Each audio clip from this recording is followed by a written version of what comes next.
สบายดีทุกคนมาพบกันอีกแล้วกับคลิปนี้นั่นก็คือ EP 4เนาะกับเบิร์นดีแซนแนล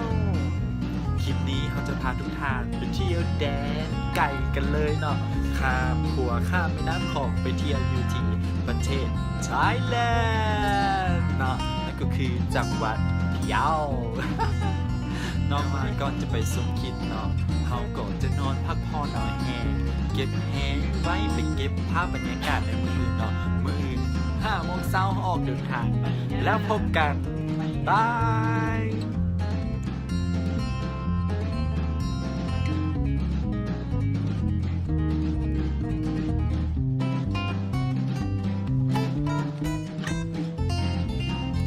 จ้าทุกคนตอนนี้เขากะฮอตทีมอซอกันแล้วเจ้า3 คนกำลังมีลองกำลังยืนย่นได้นี่ จะมาสัมภาษณ์คนมาซามาไม่ก่อนลงซื้อได้มาซาสุดยอดวัฒนแขกสุดยอดเลย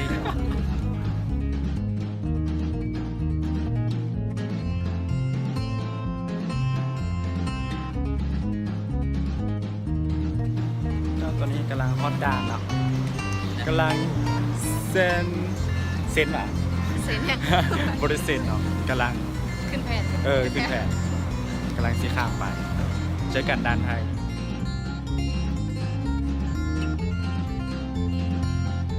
แล้วตอนนี้เขาก็ได้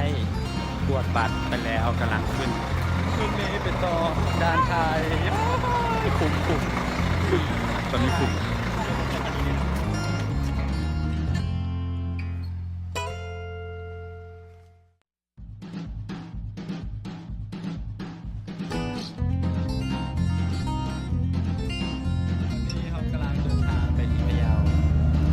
ได้ขึ้นรถส่วนตัวของเราเองเนาะที่จ้างไปเองบ้านมีสภาพและนั่งหน้าของรถคันที่ 2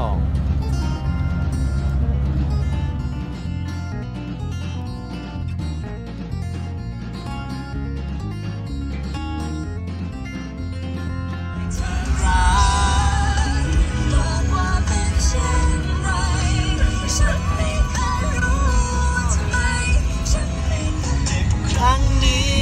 จะเจ็บ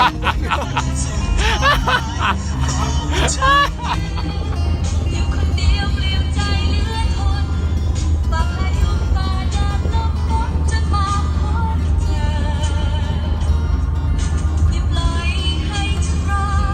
ด้วยใจเธอและทรมานเปิดประตูให้ฉันพักพิงแอบสักครั้งเฮ้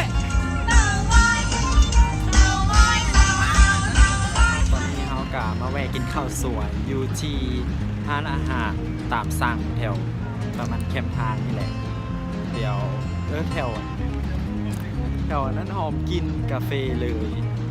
เดี๋ยวเราจะถ่ายสวนให้เพิ่ม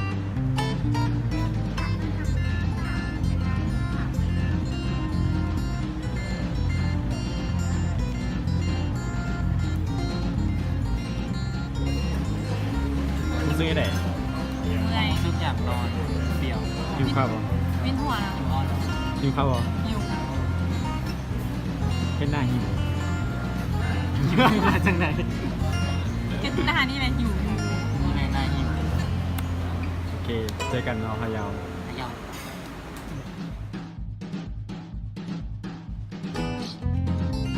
แล้วตอนนี้เราก็กินข้าวอิ่มเป็นทีเฮียบอ้อยแล้วต่อไปเราก็จะเดินทางกันอีกยาวไก่กันเลยแล้วตอนนี้รู้สึกว่าตัวเองสบายแฮงเนาะแบบทุกคนออกจากรถหมดแต่ว่าตัวเองมานอนแบบสบาย